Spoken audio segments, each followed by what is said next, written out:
추수에 대한 문제. 두 가지 추수가 있다. 이게 꼭 예수님 재림할 때 이루어진 그런 현상보다도요, 지금 우리 신약시대, 지금 살아가는 이때 이런 일이 이루어진다는 거예요. 주님께서는 휘어져 추수할 때가 되었다, 그렇게 말한 것처럼 알곡과 가라지를 추수를 분리를 합니다. 그리고 알곡을 하나님께서는 거두시고 또 하나님 말씀 밖에 있는 영혼들을 징계하시고 심판하시고 이제 이런 일들이 이루어지게 된다, 그 얘기를 하고 있죠. 이건 어떤 위협하기 위해서 그렇게 한 것은 아니죠. 그 당시는 성도님들이 핍박과 고난이 굉장히 많았어요.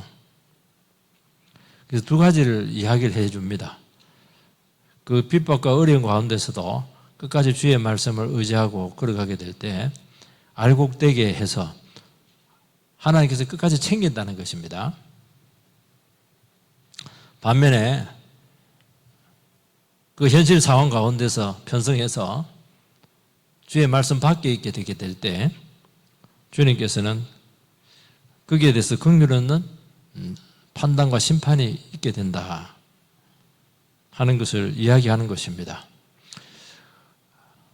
이 말씀의 포인트는 어려운 가운데서, 고난 가운데서 신앙을 지키며 살아가는 성도들을 위로하기 위해서 주신 말씀이에요. 그러니까 심판한다, 그게 위협하기 위해서 그렇게 하는 게 아닙니다. 우리 앞으로 미래의 모습에 어떻게 우리가 삶이 종결이 되게 끝나게 될 것인가, 그걸 미리 보여주는 겁니다. 그래서 하나님께서는 끝까지 하나님 의지에서 이 세상 가운데서 많은 희생하면서 억울하게 살지만은 딱 두 가지 모습을 보여주면서 너는 어느 쪽에 들어갈 것인가. 그래서 지치지 마라, 낙심하지 마라, 끝까지 진리 가운데 걸어가라, 격려하고 일어서도록 하기 위해서 주신 말씀인 거예요, 이게. 그래서 하나님 없는 인생의 결말이 어떻게 되는가 하는 것을 미리 선제적으로 이렇게 보여주고 있습니다. 그리고 주님과 함께 걸어가는 인생에 현실적으로 눈에는 여러 가지 어려움들이 있지만은 이게 얼마나 축복인가. 내가 말씀을 알고 복음을 알고 참 그렇게 매 순간순간 주님을 의지할 수밖에 없는 이런 상황 가운데 놓여 있는 게 이게 하루하루가 고된 것이 아니고 정말 하나님께서 나를 알곡으로 만들고 있고 하나님께서 나를 끝까지 챙기고 있고 나를 붙들고 있구나 하는 것을 알면서 굉장한 용기를 주시는 그 말씀인 것이죠. 우리는 어려움 생기고 풍파가고 이렇게 하면 자꾸 중심이 흔들려요. 그래서 흔들리지 말라는 거예요. 중심 빡 잡고 그리고 감사하고 감격하면서 끝까지 그 길을 걸어가라, 그렇게 하는 것입니다. 그래서 주님께서 이 말씀을 우리에게 주신다는 것을 알 수가 있어요. 신앙생활 할 때도 보면요, 신앙에 타성에 젖으신 분들이 좀 계세요. 옛날에는 안 그랬는데 그냥 이렇게 간격도 없고 또 예배 시간 되니까 또 예배하기도 하고 또 주신 은혜를 자꾸 까먹고 또 은혜에 길들여지기도 하고. 이제 원래는 여러분들이 그 말씀을 듣고 예배에 있으면 가슴이 뛰어야 됩니다. 하나님 또 어떤 말씀을 우리에게 주시기 위해서 그렇게 하나. 왜냐하면 이것은 어디 가서 들을 수 있는 말씀이 아니거든요. 혼자 연구해서 알 수 있는 비밀이 아니거든요. 근데 여기에 대한 가치를 모르고 그냥 이렇게 믿음 생활을 하시는 분들이 있는 겁니다. 근데 내가 보니까 막 고통을 엄청 당하시는 분들이 계세요. 제 문제로 또 제 의식으로 신음에 보기도 하고 그렇게 하면서 막 일어선 그런 영혼들이 있어요. 그런 분들은 이 구원의 가치를 아시는 그런 영혼들이거든요. 하나님의 말씀의 가치를 아는 것이거든요. 이런 사람들은 한결같이 걸어갈 수가 있어요. 그리고 늘 마음을 새롭게 하고 자기가 싸우면서 이기고, 그리고 그 사람을 통해서 하나님께 역사합니다. 너는 알고 이고 그렇게 안 살면 이것은 영원히 위험하다. 이런 것들을 계속 증가하는 구원의 도구로 우리를 세우신다는 것을 이야기하는 것입니다. 그래서 심판을 의식하면서 살아가는 거예요. 그 얘기를 지금 말씀하고 있는 것입니다. 오늘 이제 두 가지 추수가 나오는데요. 하나는 택한 영혼들을 주님께서 끝까지 챙기시고 추수를 한다는 것입니다. 14절 말씀을 같이 읽겠습니다. 시작. 또 내가 보니 흰 구름이 있고 구름 위에 인자와 같은 이가 앉으셨는데 그 머리에는 큰 면류관이 있고 그 손에는 예리한 낫을 가졌더라.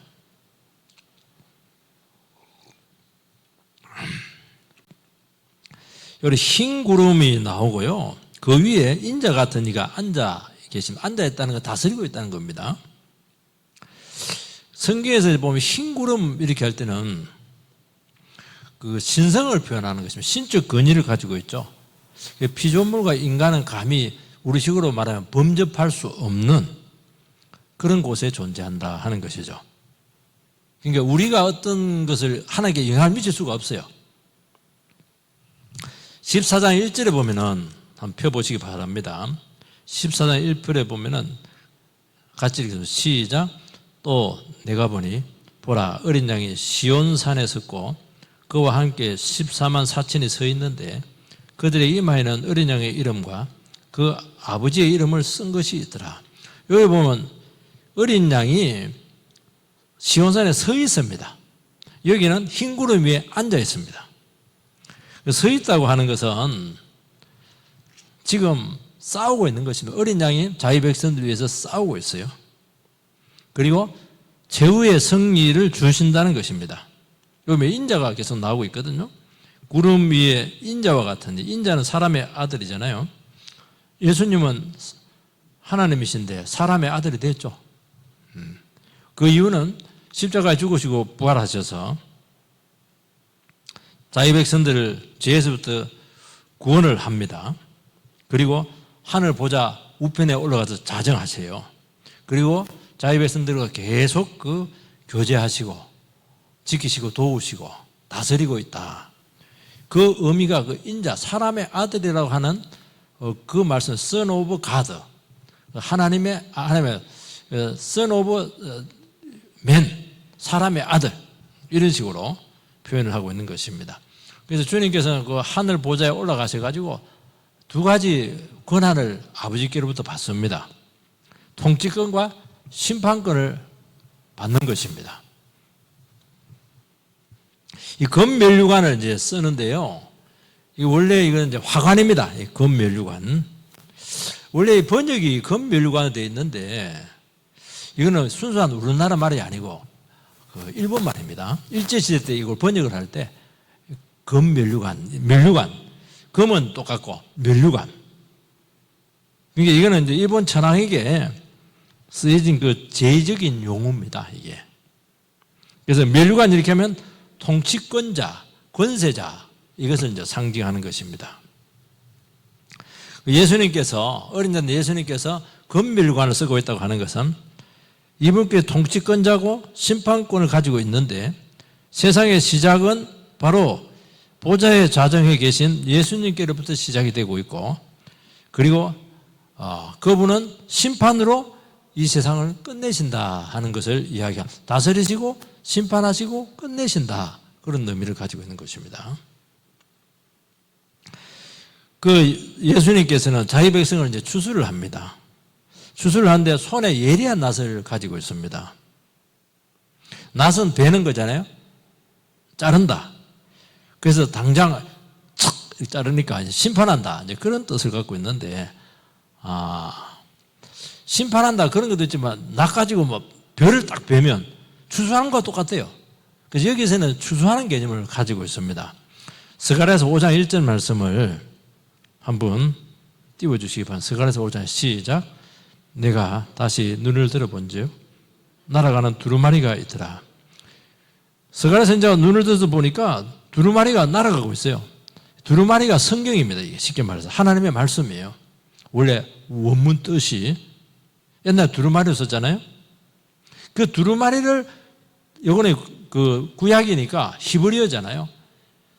이제 이걸 신약으로 번역을 하면은 낫이 됩니다. 똑같은 말이에요. 낫.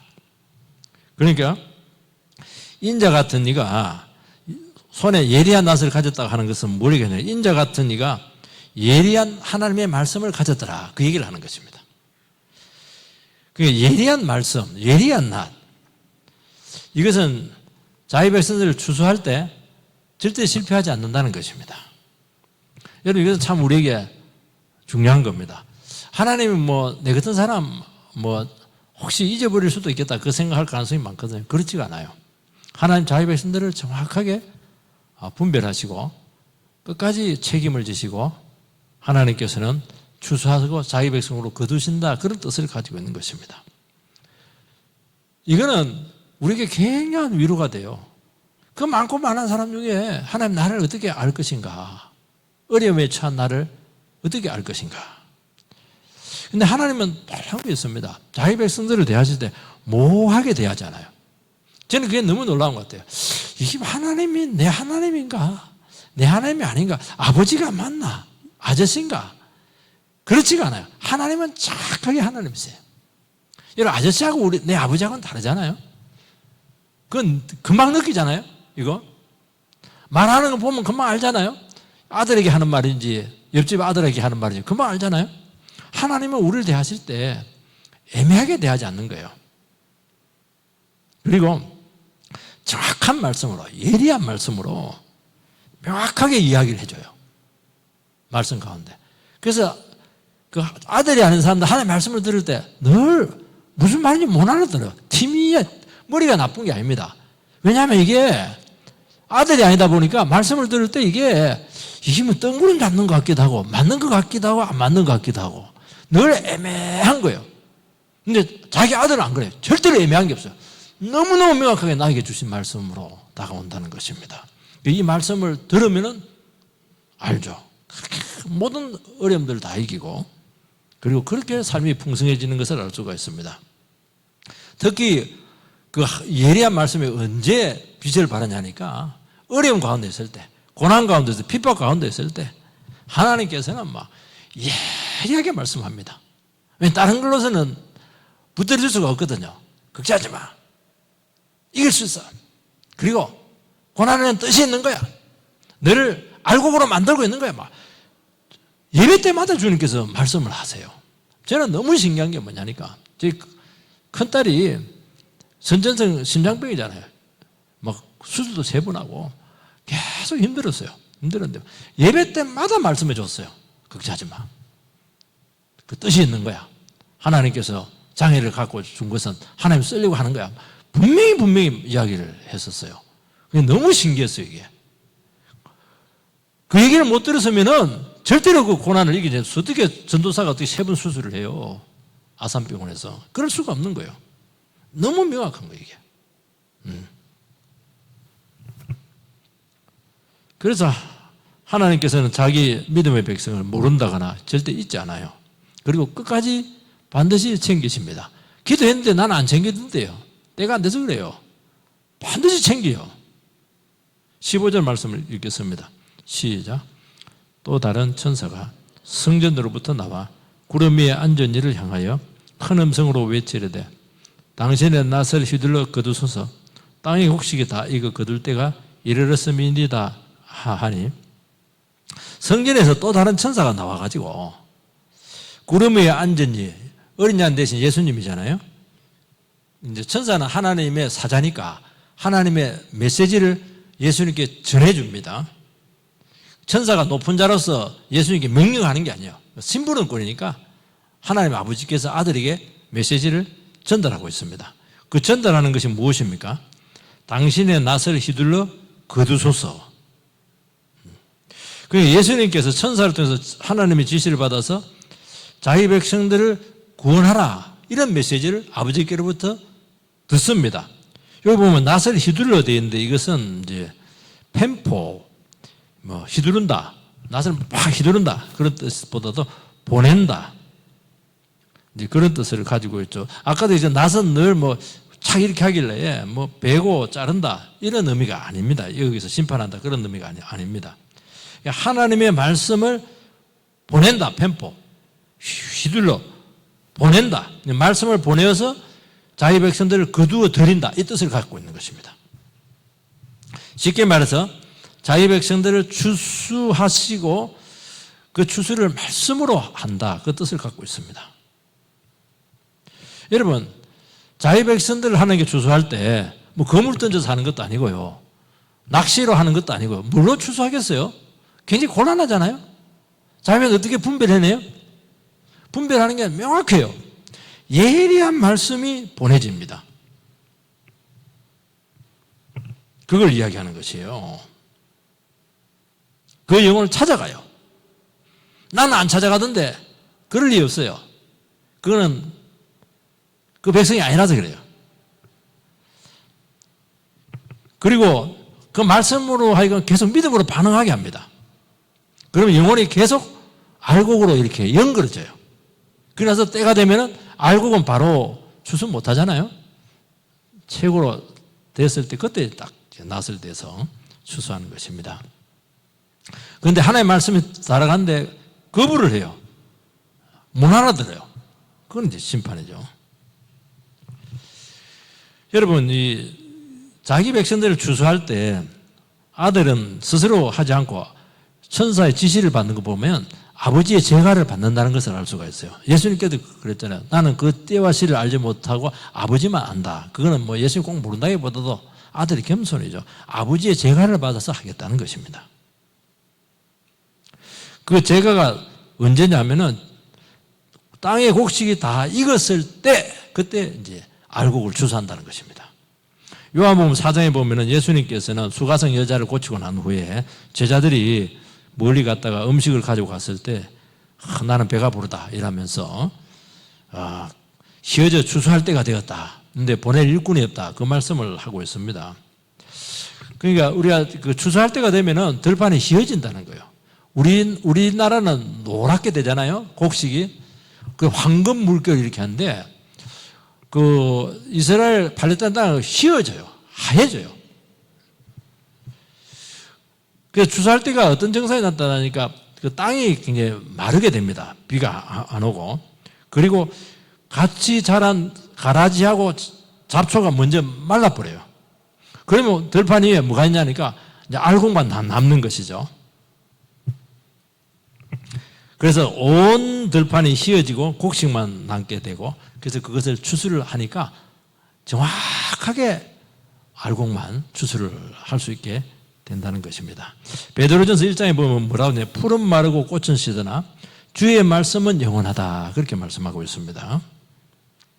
그러니까 하나님 말씀을 의지한 사람은 영원한 거예요. 꽃도 시들어요. 나무도 시들어요. 주의 말씀만 영원히 푸르다는 겁니다. 그래서 주의 말씀 의지하고 믿음으로 사는 영혼들, 주님만 바라보는 영혼들은 끝까지 구원합니다. 그리고 애매한 게 하나 있어요. 명확하게 구원합니다. 우리는 긴 영적 싸움을 하기도 하고 순례의 길을 걷기도 하는데 그때 우리에게 기다리고 있는 것은 너무나 알차고 풍성하고 아름다운 알곡으로서 우리는 딱 주님 앞에 서 있다는 것입니다. 그걸 기다리고 있어요. 이 세상에서는 뭐 바보 취급 당하기도 하고 여러분 요 가라지하고 이 잡초들은요 야 때가 되기 전까지는요 막 난리도 아니에요. 그거 막 얼마나 그냥 기생을 부리는지 뿌리도 깊고요. 때가 되면 싹 피폐해집니다. 이게 그거 이야기하는 거예요. 그리고 결국에는 알곡 다들 알곡 그것만 딱 남습니다. 그러니까 얼마나 구원이 확실합니까? 그래서 지치지 마라. 믿음으로 걸어가라. 그 말씀을 하고 있습니다. 하나님께서는 왜 가라지와 잡초를 많이 남겨두고 있어요? 아직 구원 숫자가 자기 백성들이 충만히 차지 못했어요. 그 추수를 지연시키는 것입니다. 끝까지 자기 백성들을 챙기신다. 헷갈리는 건 없다. 막 우리가 가라지 속에 잡초 밑에 막 숨겨질 얼마나 힘들겠어요. 두 번째는 세상에 대한 심판이 나옵니다. 이 17절 말씀을 같이 읽겠습니다. 시작. 또 다른 천사가 하늘에 있는 성전에서 나오는데 역시 예리한 낫을 가졌더라. 또 다른 천사가 또 하늘 성전에서 나와요. 여기도 똑같은 예리한 낫을 가지고 있습니다. 주님께서 예리한 낫을 가지고 알곡을 추설했잖아요. 여기도 이제 예리한 낫을 가지고 있는데 이건 또 천사가 가지고 나와요. 그러면 이 낫하고 이 낫하고 차이가 뭐냐? 그 얘기가 나오고 있죠. 18절 같이 읽겠습니다. 시작. 또 불을 다스리는 다른 천사가 제단으로부터 나와 예리한 낫을 가진 자를 향하여 큰 음성으로 불러 이르되 내 예리한 낫을 휘둘러서 땅에 포도송이를 거두라. 그 포도가 익었느니라 하더라. 이번에는 알곡을 거두는 게 아니고 포도송이를 거두고 있습니다. 추수를 하는 것이 아니고 포도송이를 거두고 있죠. 여러분, 예리한 낫을 가진 천사가 포도송이, 구약에서 포도송이는 풍산도 있지만은 종말론적인 시각에 봤을 때는 반드시 심판하고 연결되어 있습니다. 포도주를 막 밟아서 터뜨린다, 이거 뭐 포도주 접이 나오고 으깬다, 이런 것들은 전부 심판의 개념이죠. 여기 보면 이제 익었다 이렇게 돼, 포도가 익었다 이렇게 했는데 익마죠. 꽃이 절정이 된 상태, 그 상태를 이제 여기 보면 익었다, 익마죠, 이 뜻을 갖고 있습니다. 여러분, 꽃이 만개하면 너무너무 화려하고 아름다워요. 그런데 꽃의 불행은 뭐냐? 얼마 안 있어서 쉽게 진다는 겁니다. 이 꽃이 없네. 꽃꽂이 해놔도 이거 한두 주면 끝나버려요, 이게. 꽃은 화려한데 금방 시들게 되고 너무 시들면 너무 초라해져요. 그래서 제 아내는 꽃을 안 좋아합니다. 꽃 이렇게 선물하면 싫어해요. 뭘 좋아하냐? 이 초록을 좋아해요. 초록. 그 왜 그러냐? 내가 물어봤더니 꽃은 목련 이런 것들 너무 아름답고 고귀한데 너무 쉽게 지고 나면 너무 어설프다는, 서글프다는 거예요, 이게.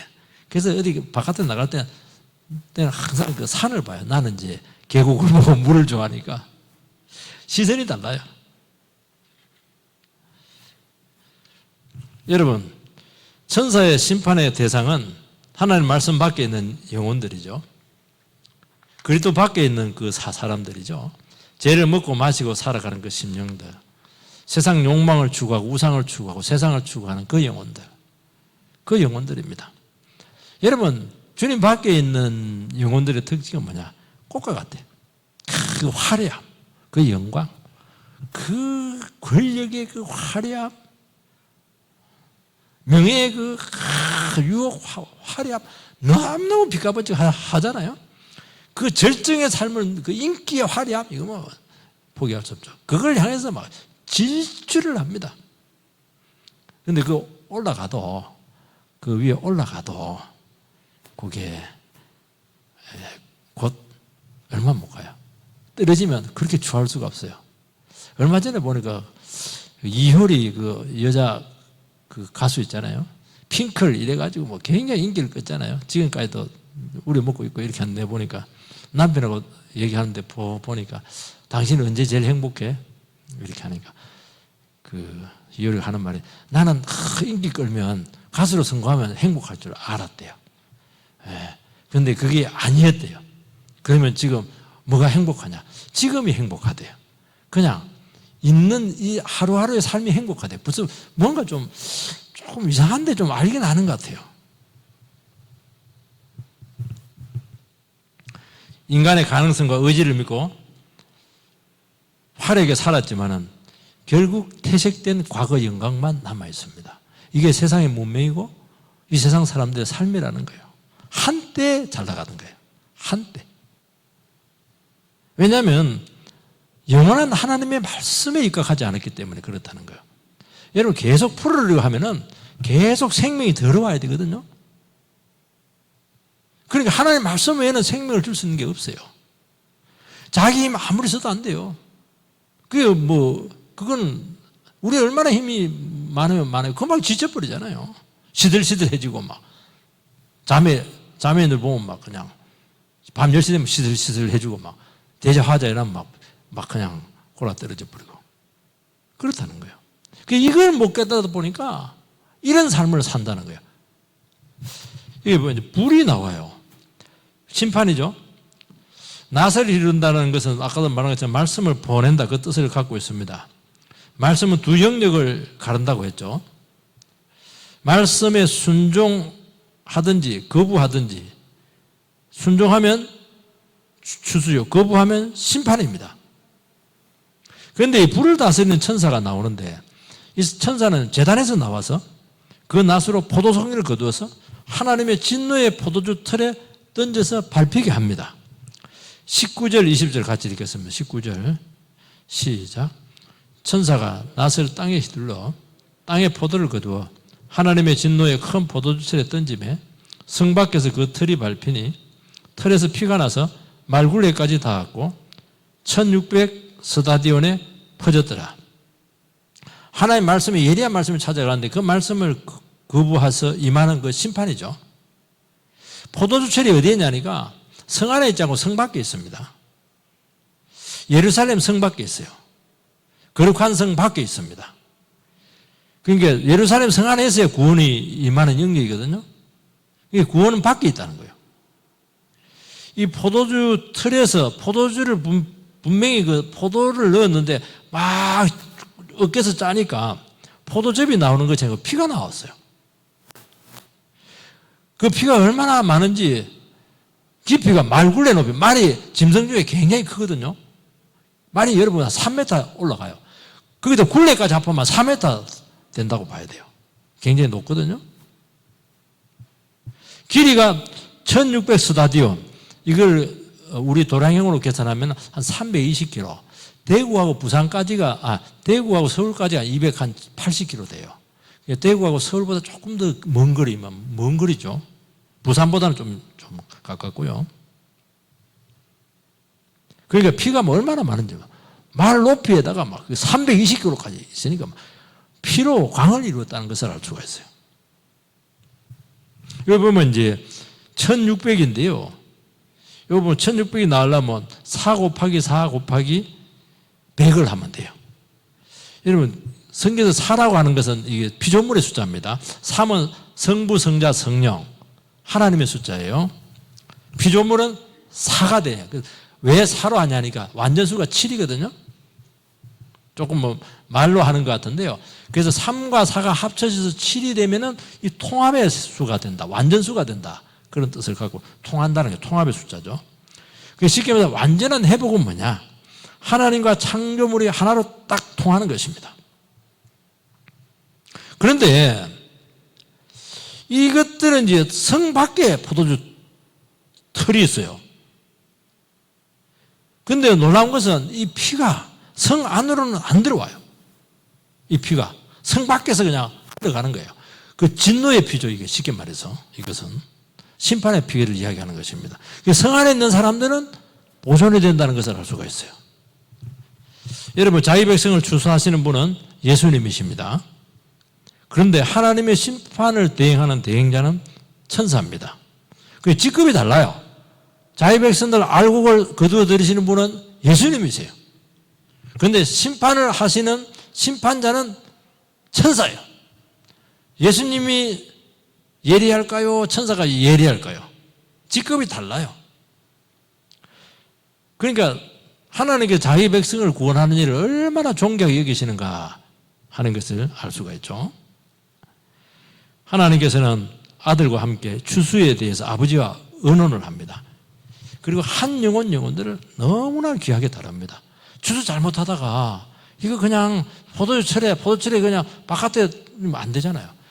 그렇게 세밀하고 그렇게 존귀하게 한 사람도 잃어버리지 않도록, 그래서 잃어버린 양 비유가 나오잖아요. 한 영혼을 절대로 하나님께서는 소홀히 여기지 않는다는 것입니다. 그리고 그 영혼이 가장 복된 모습으로 변화시킨다는 것입니다.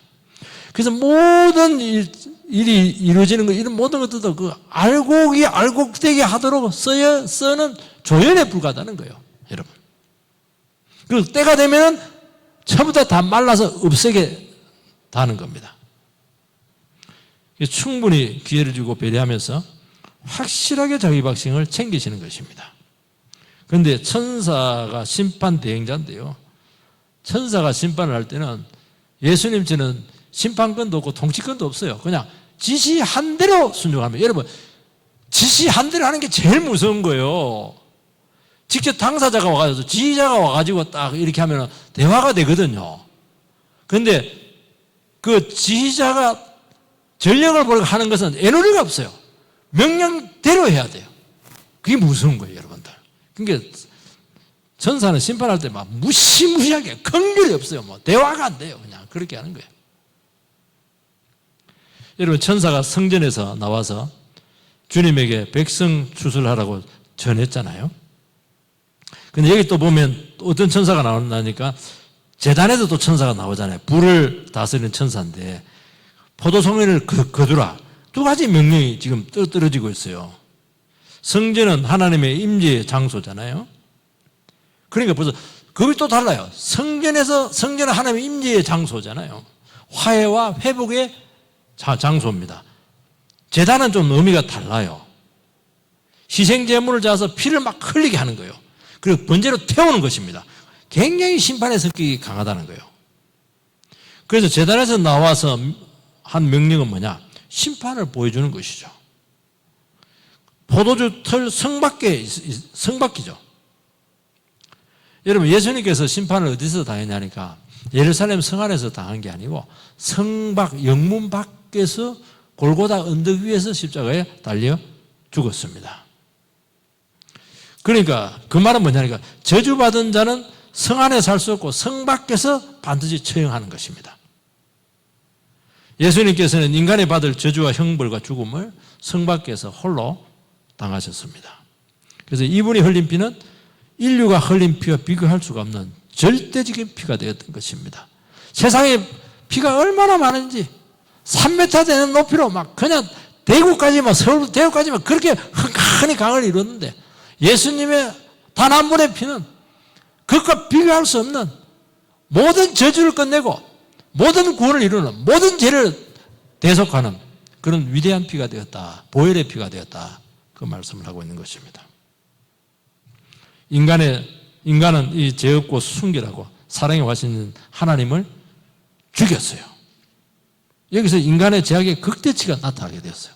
그 모든 죄악을 완전히 극복하고 남을 정도로 그 보혈의 피는 억만금의 피를 돈을 주고도 살 수 없는 그 보혈의 피로 우리의 죄를 구속을 했다. 그게 복음이고 십자가 은혜라고 말씀하고 있습니다. 여러분, 포도송이로서 포도틀에 밟혀서 피 흘리신 분은 실제로는 주님이세요. 주님이 직접 심판을 당했습니다. 그렇다면 우리가 질문을 해야 됩니다. 내 죄를 위해서 예수님께서 대신 그 무시무시한 형벌의 틀에서 피를 흘리셨습니다. 그런데 이분의 죽음을 욕되게 하고 이분의 죽음의 의미를 알지 못하고 이분의 죽음 앞에서 내 죄를 고백하지 않고 이분의 죽음에 동참하지 않고 끝까지 하나님의 말씀을 거역하면서 죄악으로 살게 될 때 어떤 일이 생기니까 예수님께 부어졌던 하나님의 진노가 십자가의 진노가 그 사람에게로 그대로 옮겨진다는 것입니다. 이게 하나님의 심판의 성격이라고 여기서 말씀하고 있는 거예요. 그래서 우리는 예수님의 죽음과 저주를 보고 자기 죄를 애통해 하는 거예요. 그래서 내가 원래 저 십자가에 달려야 되는데 예수님께서 내 죄를 대신 담당했다. 내 죄를 박소영 권사님을 보면 내 죄를 여기서 일로 옮겼다. 예수님께 옮겼다. 이제 그렇게 이제 리얼하게 표현을 하는데 그건 맞아요. 그러면서 내가 믿음으로 살아가게 될 때 우리에게는 모든 저주가 물러가고 우리가 알곡이 되어서 우리 죄를 위해서 구속하신 그 인자 되신 어린 양 예수님께서 우리를 추수를 한다는 것입니다. 그래서 추수의 주인도 예수님이시고 심판의 주인도 예수님이세요. 성격이 다르다는 것입니다. 여러분, 성경에서 말하는 심판은 뭡니까? 심판은 분노가 아닙니다. 사랑에 대한 배신이에요.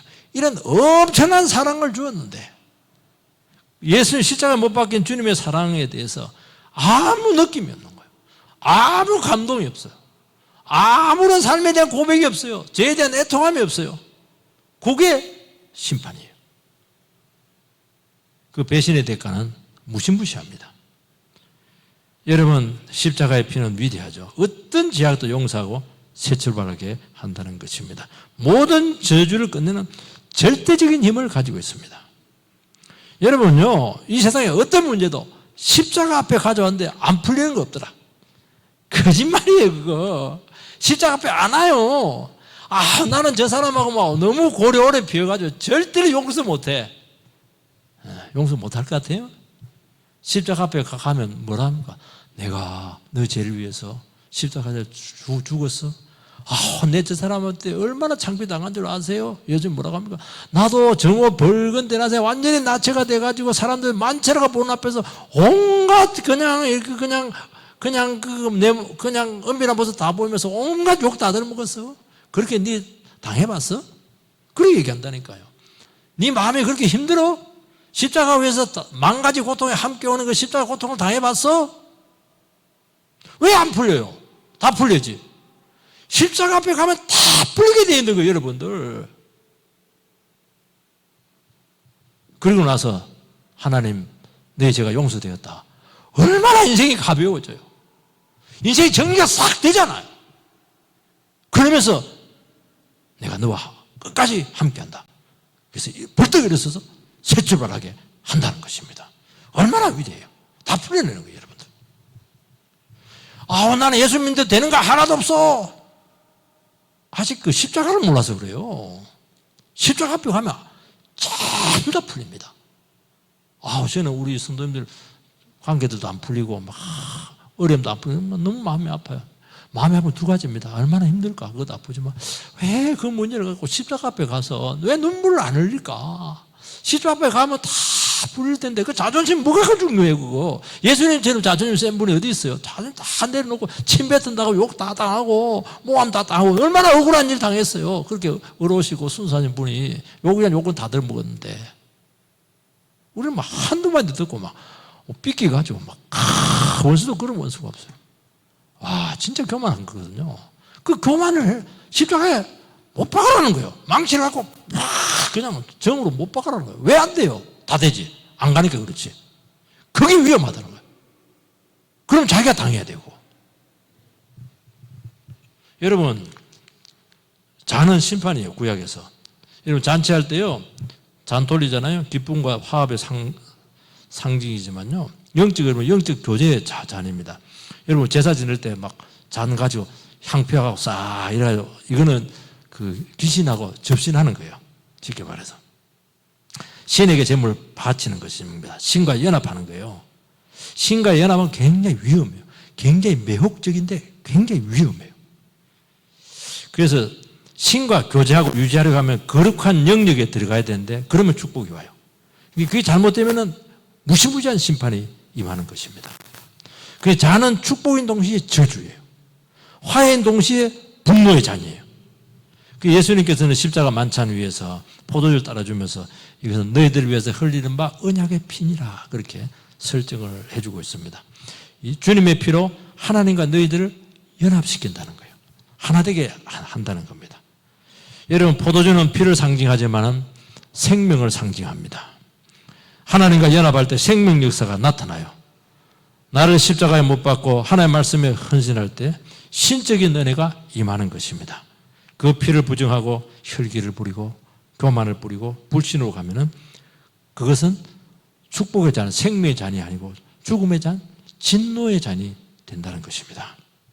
여러분, 우리가 십자가를 붙들고 자기 자신을 못 박을 때 하나님의 기이한 역사를 체험합니다. 무한 축복의 길이 열린다는 것입니다. 그것을 소홀히 하고 불신으로 나가면 모든 삶이 저주로 변하여 불행으로 점철된다는 것입니다. 불행으로 점철된다는 끝이 너무너무 안 좋다는 거예요. 그래서 성도는 이중적인 어려움을 갖고 있습니다. 주님을 구주로 고백하면은 온갖 불이익과 모멸과 희생을 받게 돼요. 지치기도 해요. 회의가 찾아와요. 굳이 신앙을 힘들게 할 필요가 있을까? 나만 왜 어려움을 겪나? 그런 회의가 와요. 언제까지 좁은 길을 가야 돼? 그러나 오늘 말씀에 두 가지 모습을 딱 보여주잖아요. 알곡 추수, 포도주, 저주 두 가지 다 보여주잖아요. 어느 길 갈래? 어느 길 갈래? 딱 우리가 도전하고 있는 겁니다. 그러면 눈이 번쩍 뜨이면서 총기가 살아나고요. 지친 마음에 생수가 올라오면서 막 힘이 솟구치는 거예요. 그래, 힘들고 어렵지만 이겨내자. 그렇게 하는 거예요. 여러분 세상에서 예수 안 믿고 욕심으로 사는데 심판받지 않고 잘 살고 죽는 때 뭐 때깔도 좋고 말이죠. 후손도 보니까 잘 되고 말이죠. 막 대대손손 잘 되는 것 같아요. 아닙니다, 여러분들. 어렵고 고난 중에 주님 바라보면서 살아가면서 이런 거 보면 참 힘들어요, 우리가. 나는 뭐냐? 그러나 최후의 모습은 남아있다는 거예요. 그 모든 것은 성전에서, 하늘 성전에서 전부 다 결정이 나고 드러나게 된다 말씀하고 있사오니 끝까지 주의 길을 걸어가게 되시기를 주의 이름으로 축복합니다. 기도하겠습니다.